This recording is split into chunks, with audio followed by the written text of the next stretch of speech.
അസ്സലാമലൈക്കും. എന്തൊക്കെയുണ്ട് എല്ലാവരും വർത്താനൊക്കെ? എല്ലാവർക്കും സുഖമല്ലേ? നമുക്ക് കുഴപ്പമൊന്നുമില്ല, അൽഹംദുലില്ലാ, റാഹത്തായിട്ട് അങ്ങനെ പോകുന്നുണ്ട്. നിങ്ങളെല്ലാവരും കൂട്ടാൻ വർത്താനം വിശേഷമൊക്കെ കമൻറ്റ് കൂടെ പറയാൻ മറക്കല്ലേ. ആദ്യമായിട്ട് കാണുന്ന കൂട്ടുകാരോ ഇതുവരെയായിട്ടും സബ്സ്ക്രൈബ് ചെയ്യാൻ മറന്ന കൂട്ടുകാരൊക്കെ ഉണ്ടെങ്കിൽ സബ്സ്ക്രൈബ് ചെയ്യാനും അടുത്ത് കാണുന്ന ബെല്ലും അമർത്തി കൊടുത്തിട്ട് ഓൾ ഓപ്ഷൻ നോക്കി കൊടുക്കാനൊന്നും നിങ്ങളാരും അടിച്ച് നിൽക്കല്ലേ. ഇൻഷാ അല്ലാ ഇന്ന് നമ്മൾ വന്നിരിക്കുന്നത് അരിപ്പൊടിയും മുട്ടയും വെച്ചിട്ട് വളരെ സിമ്പിളായിട്ട് നമുക്ക് ഉണ്ടാക്കിയെടുക്കാൻ പറ്റിയ നല്ലൊരു ടേസ്റ്റോട് കൂടി ഉണ്ടാക്കിയെടുക്കാൻ പറ്റിയ റെസിപ്പിയാണ്. ആർക്കും ഉണ്ടാക്കിയെടുക്കാം കേട്ടോ. ഈ ഒരു സ്നാക്ക് വളരെ പെട്ടെന്ന് തന്നെ ഉണ്ടാക്കിയെടുക്കാവുന്നതാണ്. അപ്പോൾ ഇതിന് വേണ്ടിയിട്ട് ഒരു 3/4 കപ്പോളം അരിപ്പൊടിയാണ് എടുത്തിട്ടുള്ളത്. പത്തിരിപ്പൊടി എന്നൊക്കെ പറയുമല്ലോ, അത് ആ പരുവത്തിലുള്ള പൊടിയാണ് നമ്മൾ എടുത്തിട്ടുള്ളത്. അതിലേക്ക് നമ്മൾ ഒരു കോഴിമുട്ടയാണ് എടുത്തിട്ടുള്ളത്. ആവശ്യത്തിനുള്ള ഉപ്പും ചേർത്ത് കൊടുത്തിട്ടുണ്ട്. ഇനി നമ്മൾ ചെറിയൊരു മഞ്ഞ കളർ കിട്ടാൻ വേണ്ടിയിട്ട് വളരെ കുറച്ച് മാത്രം ചേർത്ത് കൊടുത്താൽ മതി കേട്ടോ. ഒരു പിഞ്ച് മഞ്ഞൾപ്പൊടി കൂടി ചേർത്ത് കൊടുത്തിട്ടുണ്ട്. ഇനി നമ്മളിത് നല്ല പോലെ ഒന്ന് ഇളക്കി യോജിപ്പിച്ചെടുക്കാം.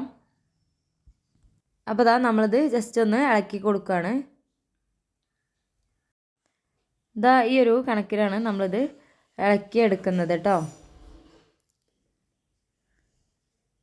പിന്നെ നമ്മുടെ ചാനലിൽ ഈ ഒരു റെസിപ്പി മാത്രമല്ല ഒരുപാട് റെസിപ്പികളൊക്കെ അപ്ലോഡ് ആക്കിയതുണ്ട്. കാണാത്ത കൂട്ടുകാർ കാണാൻ മറക്കരുത്. ആദ്യമായിട്ട് കാണുന്നവരൊക്കെ സബ്സ്ക്രൈബ് ചെയ്യാനും ബെല്ലൈക്കൺ അമർത്താനൊന്നും മടിച്ച് നിൽക്കരുത് കേട്ടോ. പിന്നെ ഇതിലേക്ക് നമ്മൾ ഒരു സവാള ഇതുപോലെ നീളത്തിന് അരിഞ്ഞെടുത്തിട്ടുണ്ട്. വളരെ തിന്നായിട്ട് വേണം അരിഞ്ഞെടുക്കാൻ വേണ്ടിയിട്ട് കേട്ടോ.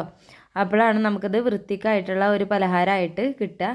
ഇത് നമ്മൾ ഈ ഒരു മാവിലേക്ക് ചേർത്ത് കൊടുത്തിട്ടുണ്ട്. ജസ്റ്റ് ഒന്ന് ഉടച്ചു കൊടുക്കണം. ഉള്ളിയുടെ ഓരോ ഇതളുകളും സെപ്പറേറ്റ് ആവണ മാതിരി ഒന്നുകൂടെ ഉടച്ചു കൊടുത്താൽ മതി ആ ഒരു മാവിൽ തന്നെ. അപ്പോൾ അത് ജസ്റ്റ് ഒന്ന് ഉടച്ചു കൊടുത്തിട്ടുണ്ട്.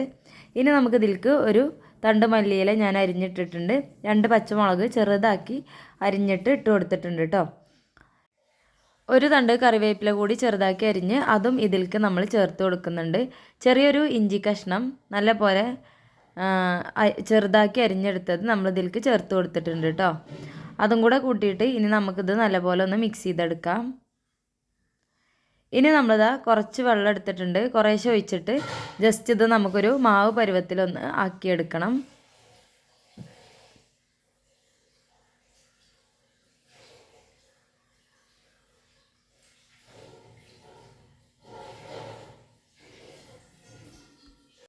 ആദ്യം തന്നെ ഒന്നിച്ച് വെള്ളം ഒഴിച്ച് കൊടുത്തു കഴിഞ്ഞാൽ നമുക്കിത് ഇതുപോലെ ആക്കിയെടുക്കാൻ വേണ്ടിയിട്ട് പറ്റില്ല. അപ്പോൾ സാവധാനം ഇതുപോലെ ആക്കിയെടുക്കുമ്പോൾ ആ ഉള്ളിയും തന്നെ നല്ല പോലെ നമ്മൾ വഴറ്റിയെടുത്തൊക്കെ പോലെ നല്ല സോഫ്റ്റായിട്ട് വരും. അതുപോലെ തന്നെ നമ്മുടെ മുളകും ഇഞ്ചിയും ഒക്കെ അതിൽ നല്ല പോലെ പിടിച്ചെടുക്കും. അപ്പോൾ ഇങ്ങനെ ഒരു മാവായി കഴിഞ്ഞാൽ പിന്നെ നമുക്കിത് ആവശ്യമുള്ള വലുപ്പത്തിൽ നമുക്കിത് സ്നാക്കാക്കി എടുക്കാം. ഞാനിവിടെ അത്യാവശ്യം നല്ല വലിപ്പമുള്ള സ്നാക്കായിട്ടാണ് എടുക്കുന്നത്. കയ്യിൽ അല്പം വെള്ളം പുരട്ടി കൊടുത്തതിന് ശേഷം ഇതുപോലെ ഒന്ന് ഷേപ്പ് ചെയ്തെടുക്കാം. നല്ല പരത്തിയെടുക്കുകയാണ് കേട്ടോ ചെയ്യുന്നത്. കൈ വെച്ചിട്ട് തന്നെ ഒന്ന് പരത്തിയെടുക്കുകയാണ് ചെയ്യുന്നത്. അപ്പോൾ നമുക്ക് ആ നല്ലൊരു ഷേപ്പും കിട്ടും. പെട്ടെന്ന് എല്ലാ ഭാഗവും വെന്ത് കിട്ടാൻ വേണ്ടിയിട്ടും കൂടിയാണ് ഈ ഒരു പരുവത്തിൽ അല്ലെങ്കിൽ ഈ ഒരു ഷേപ്പിൽ നമ്മൾ ഇതാക്കിയെടുക്കുന്നത്. ഷേപ്പ് നിങ്ങൾക്ക് ഏത് ഷേപ്പിൽ വേണമെങ്കിലും ഇത് ആക്കിയെടുക്കാവുന്നതാണ് കേട്ടോ. കണ്ടില്ലേ, ഇങ്ങനെ ഇത് മുഴുവനായിട്ടും ആക്കിയെടുക്കുന്നുണ്ട്. ഞാനിവിടെ അത്യാവശ്യം വലിയ ഒരു സ്നാക്കായത് ഉണ്ടാക്കുന്നത് കാരണം നമുക്കിത് 6 എണ്ണമാണ് ഈ ഒരു മാവിൽ ഉണ്ടാവുക കേട്ടോ. സ്നാക്കിൻ്റെ വലിപ്പം ചെറുതാക്കുകയാണെങ്കിൽ നമുക്കിത് കുറച്ചുകൂടെ എണ്ണം കൂട്ടാൻ വേണ്ടിയിട്ട് സാധിക്കും.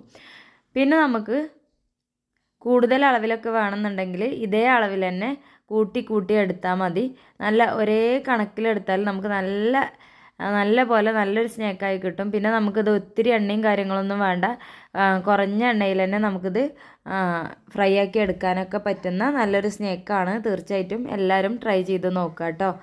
അപ്പോൾ ബാക്കി കൂടി നമുക്ക് ഇതേപോലെ ഒന്ന് ഷേപ്പ് ചെയ്തെടുക്കാം. ഓരോ സ്നാക്ക് റെഡിയാക്കുമ്പോഴും കൈ വെള്ളത്തിലൊന്ന് ഡിപ്പ് ചെയ്താൽ നമുക്ക് ഒട്ടും കയ്യിലൊട്ടാതെയും കൈമൊന്നും ആവാതെ തന്നെ വളരെ സിമ്പിളായിട്ടിത് ഷേപ്പ് ചെയ്തെടുക്കാൻ വേണ്ടിയിട്ട് പറ്റും. കണ്ടോ, ഈ ഒരു പരുവത്തിലാണ് നമ്മളിത് ആക്കിയെടുക്കുന്നത്. ഇനി നമ്മളിത് വേവിച്ചെടുക്കാൻ വേണ്ടിയിട്ട് പാൻ അടുപ്പത്ത് വെച്ചിട്ട് അതിലേക്ക് കുറച്ച് എണ്ണ ഒഴിച്ചു കൊടുത്തിട്ടുണ്ട്. ഇത് നമുക്ക് ഒറ്റ പ്രാവശ്യം കൊണ്ട് തന്നെ നമുക്ക് ഒരു തരി ചുട്ടെടുക്കാൻ പറ്റുന്ന രീതിക്കാണ് നമ്മൾ ആക്കിയെടുക്കുന്നത് കേട്ടോ. അതുകൊണ്ട് തന്നെ നമ്മൾ പാനാണ് അടുപ്പത്ത് വെച്ചിട്ടുള്ളത്. അതിലേക്ക് അല്പം എണ്ണ ഒഴിച്ചിട്ട് ചൂടായ ശേഷം മാത്രം നമ്മൾ ഇതുപോലെ ചേർത്ത് കൊടുക്കാം. ഇത് മുങ്ങി പൊങ്ങേണ്ട ആവശ്യമൊന്നുമില്ല. കാരണം നമ്മളിതിൽ ബേക്കിംഗ് പൗഡറോ ബേക്കിംഗ് സോഡയോ ഒന്നും ചേർത്ത് കൊടുക്കേണ്ട ആവശ്യമില്ല. അതൊന്നുമില്ലാതെ തന്നെ നമുക്ക് ഈ ഒരു സ്നാക്ക് വളരെ ടേസ്റ്റോട് കൂടി കഴിക്കാൻ പറ്റുന്ന നല്ലൊരു സ്നാക്കാണ് കേട്ടോ. അപ്പോൾ ഇതാ കണ്ടോ ഒരു ഇട്ട് കൊടുത്ത് ഒന്നങ്ങോട്ട് ആയിക്കഴിഞ്ഞാൽ അപ്പം തന്നെ മറുഭാഗം ഒന്ന് മറിച്ചിട്ട് കൊടുക്കാം. അതിന് ശേഷം പിന്നെ നമ്മൾ ലോ ഫ്ലെയിമിൽ ഇട്ടിട്ട് നമ്മൾ വളരെ സാവധാനം വേണം ഇത് ഫ്രൈ ആക്കി എടുക്കാൻ വേണ്ടിയിട്ട്. കാരണം അല്ലാന്നുണ്ടെങ്കിൽ ഉള്ളി ഒക്കെ ഉള്ള ഭാഗം പെട്ടെന്നൊന്ന് കറുത്ത് പോകും, ബാക്കി ഭാഗങ്ങൾ അങ്ങനെയായിട്ടാവില്ല കേട്ടോ. അപ്പോൾ ഇതാ ഇങ്ങനെ ആയ ശേഷം നമ്മളിത് ഫ്ലെയിം ലേശം കൂട്ടി വെച്ചാൽ നമുക്ക് വൃത്തിക്കായിട്ട് ഈ ഒരു സ്നാക്ക് കിട്ടും. രണ്ട് ഭാഗം ചെറിയ തീയിലൊന്ന് വെന്ത് കിട്ടണം എന്നുള്ളൂ. ഇപ്പോൾ ഏകദേശം ഒരു ഭാഗം ഈ ഒരു പരുവത്തിലായിട്ടുണ്ട്. മറുഭാഗം അതേപോലെ തന്നെ ഈ ഒരു കളറായി വരണം കേട്ടോ. ഒരു യെല്ലോ ബ്രൗൺ കളറിലേക്ക് ഇങ്ങനെ വരുന്ന രീതിക്ക് അത്രയും മതിയാവും. ആ ഒരു കണക്കിന് നമുക്കിത് കറക്റ്റ് വേവായിട്ടുണ്ടാവും കേട്ടോ. നല്ല പുറഭാഗം നല്ല ക്രിസ്പി പോലെ മൊരിഞ്ഞിട്ടും ഉണ്ടാവും, ഉൾഭാഗം നമുക്ക് സോഫ്റ്റ് ആയിട്ടുണ്ടാവും കേട്ടോ. അപ്പോൾ ഇതാ ഇത് കോരി മാറ്റാനുള്ളതായിട്ടുണ്ട്. അപ്പോൾ ഇത് നമുക്ക് എണ്ണയിൽ നിന്നും കോരി മാറ്റാം. ഇതാ കണ്ടോ, കാണുമ്പോൾ തന്നെ കഴിക്കാൻ തോന്നും അല്ലേ. ഏത് നേരത്താണെങ്കിലും നമുക്ക് കഴിക്കാൻ പറ്റിയ നല്ലൊരു സ്നാക്ക് റെസിപ്പിയാണ്.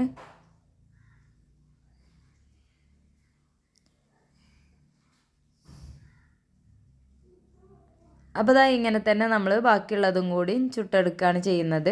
അപ്പോൾ ഇതാ ഇപ്പോൾ നമ്മൾ 3 എണ്ണമാണ് ആക്കിയെടുത്തിട്ടുള്ളത്. ഇനി 3 എണ്ണം കൂടിയേ ഉണ്ടാവുള്ളൂ ഈ ഒരളവിൽ ഉണ്ടാക്കുമ്പോൾ കേട്ടോ. അപ്പോൾ ഇതാ അതുകൂടി നമ്മൾ ഫ്രൈ ചെയ്യാൻ വേണ്ടിയിട്ട് ചട്ടിയിലിട്ട് വെച്ചിട്ടുണ്ട്.